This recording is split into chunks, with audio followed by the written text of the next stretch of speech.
అయిపోయింది భయ్య, మొత్తం అయిపోయింది. ఏదైతే జరగకూడదు అనుకున్నామో అదే చేసి చూపించాడు జో రూట్.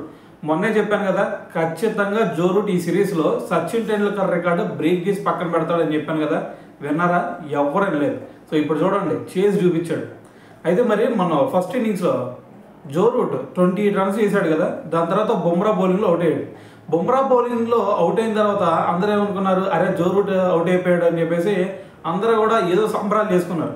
కానీ 28 రన్స్ చేసిన తర్వాత ఏం జరిగిందో తెలుసా? సచిన్ టెండూల్కర్ పేరు మీద ఉన్న ఒక రికార్డు బద్దలు చేసి పక్కన పెట్టాడు.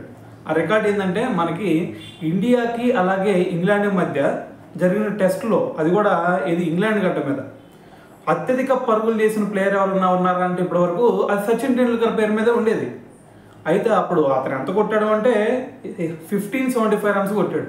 అయితే ఇప్పటి వరకు ఆ స్కోర్ని ఎవరు కూడా బీట్ చేయలేదు.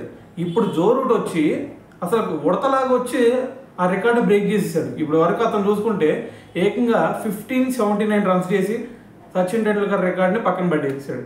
అయితే మరి థర్డ్ ప్లేస్లో ఎవరున్నారు భయ్య అంటే మనకి రాహుల్ ద్రావిడ్. సో మొత్తం కూడా 1376 రన్స్ చేశాడు.